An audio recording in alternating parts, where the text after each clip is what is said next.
Welcome to business मॉकर। मेरा नाम है अभिषेक और आज की बिजनेस न्यूज शुरू करते हैं। पहली न्यूज है टाटा मोटर्स की फर्स्ट कूप एसयूवी टाटा कर्व जो आईसीई और ईवी वेरिएंट्स में अवेलेबल है, सितंबर 2 को लॉन्च हुई थी। सीसीओ विवेक श्रीवास्तव के मुताबिक कर्व की स्ट्रॉन्ग डिमांड की वजह से 2 महीने में 15,000 से ज़्यादा डिलीवरीज होने की संभावना है। कर्व के फीचर्स में 12.3 inch infotainment screen, 10.25 inch digital instrument clusters और 320 वॉट JBL साउंड सिस्टम शामिल है। श्रीवास्तव ने बताया कि कर्व का यूनिक कोप डिजाइन और लग्जरी के साथ प्रैक्टिकलिटी कस्टमर्स को अट्रैक्ट कर रही है। टाटा मोटर्स ने अफोर्डेबिलिटी को अपनी डिजाइन फिलॉसफी बनाया है और फीचर्स को अपर सेगमेंट कार से लोअर सेगमेंट तक डेमोक्रेटाइज किया है, जो कस्टमर्स को काफी पसंद आ रही है। ईवी एडॉप्शन पर फोकस करते हुए टाटा मोटर्स के पास 5 ईवी है और फ्यूचर में 10 से ज्यादा प्रोडक्ट्स लॉन्च करने का प्लान है। श्रीवास्तव कहते हैं कि मार्केट शेयर से ज्यादा कंपनी का गोल ईवी एडॉप्शन बढ़ाने का है, जिससे टाटा मोटर्स की ग्रोथ ऑटोमेटिकली होगी। अगर आप मेरी राय मानो तो मुझे ऐसा लगता है कि अगर सच में 15,000 से ज्यादा कार्स बिकती हैं टाटा मोटर्स की, तो फिर उनको इनडायरेक्टली और डायरेक्टली 7,50,000 करोड़ का बेनिफिट हो सकता है। बट देखते हैं, may be my calculation will be wrong, but ये सिर्फ एक अंदाजा है। अगली न्यूज है गोल्ड लोन्स की। बैंक्स ने फाइनेंशियल ईयर के पहले 7 महीने यानी कि अप्रैल से अक्टूबर में गोल्ड लोन्स की डिमांड में 50.4% का जबरदस्त ग्रोथ रिपोर्ट किया है। टोटल गोल्ड जो कि 1,54,282 करोड़ तक पहुंच गए, जो मार्च 2024 में 1,02,562 करोड़ थे। इसका मतलब ये है कि ईयर ऑन ईयर बेसिस पर 56% की ग्रोथ हुई है, जबकि पिछले साल सिर्फ 13% की ग्रोथ हुई थी। गोल्ड लोन्स में ये इतना ज़्यादा उछाल क्यों आया, वो शायद उसके 3 रीजन हैं। पहला, बोरोइंग्स फ्रॉम NBFCs। लोग अब NBFCs से पैसे लेंड करना कम कर रहे हैं क्योंकि शायद वहाँ पे इंटरेस्ट रेट बहुत ज़्यादा है। दूसरा रीज़न ये है कि जो गोल्ड है वो एक सिक्योर्ड लोन है, तो उस पर थोड़ा ईजिली लोगों को लोन मिल जाता है। जैसे कि गोल्ड को मॉर्गेज किया, सिक्योर्ड है। लैंड, कॉर्पोरेट अपार्टमेंट या ऑफिस, ये सारे सिक्योर्ड लोन्स में आते हैं। तो सिक्योर्ड लोन्स अनसिक्योर्ड लोन्स के कंपैरिजन में ज़्यादा ट्रस्टेबल होता है।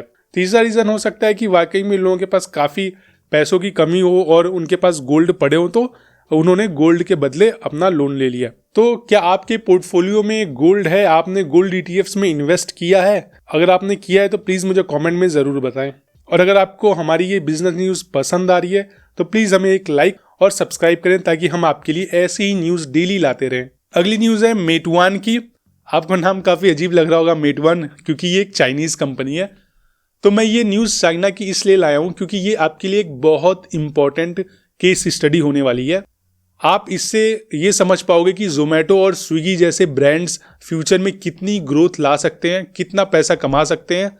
और इस न्यूज़ में मैंने जितने भी डेटा पॉइंट्स थे वो सारे युआन में अवेलेबल थे, क्योंकि ये एक चाइनीज़ कंपनी है।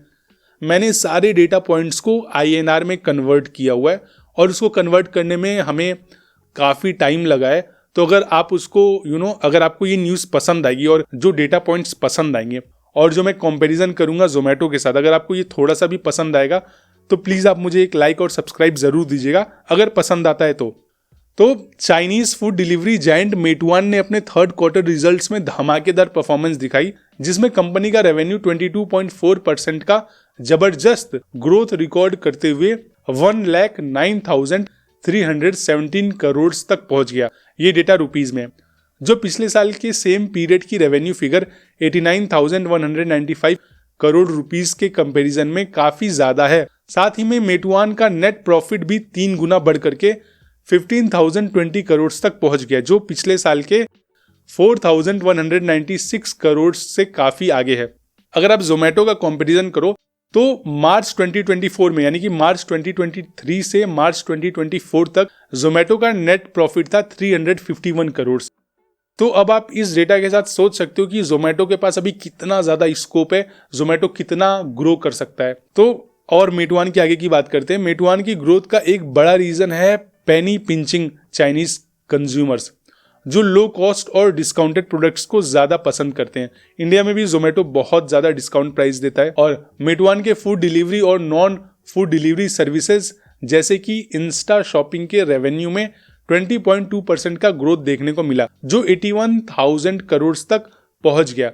साथ ही कंपनी ने नए इनिशिएटिव्स का रेवेन्यू भी 28.9% से बढ़ा करके 28.9% से बढ़ करके 28,300 करोड़ हो गया है। तो इसका भी नाम सेम जैसा है, इंस्टा शॉपिंग। बस आप देखते रहो कितनी ज्यादा सिमिलैरिटीज हैं। यहाँ तक कि जो मेटुआन का जो बिजनेस मॉडल है, जिस तरह के प्रोडक्ट्स मेटुआन लॉन्च कर रहा है, वैसा ही कुछ सिमिलैरिटी आपको जोमेटो में भी देखने को मिलेगा।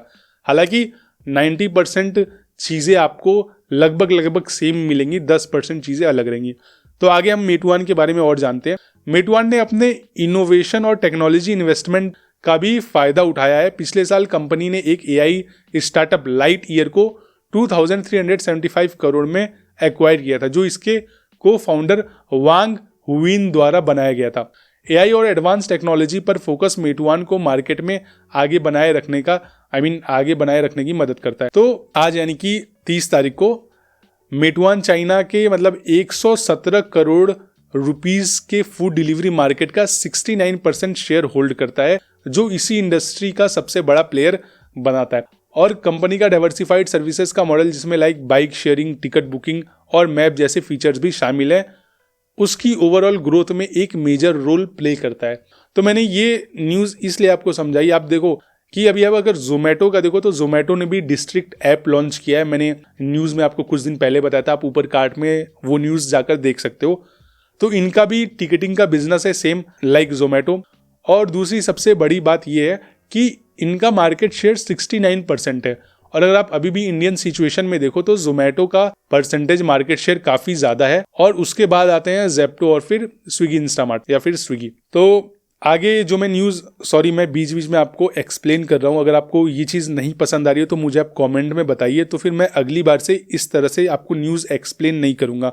और अगर आपको ये चीज़ पसंद आ रही है तो भी आप मुझे बताइए, मैं नेक्स्ट टाइम और अच्छे से इसको आपको प्रेजेंट करने की कोशिश करूँगा। तो डिस्पाइट चाइना की इकोनॉमिक स्लोडाउन, मेटुआन ने अपने स्मार्ट स्ट्रेटजीज और कंज्यूमर सेंट्रिक अप्रोच के जरिए मार्केट एक्सपेक्टेशंस को एग्जिट कर दिया है।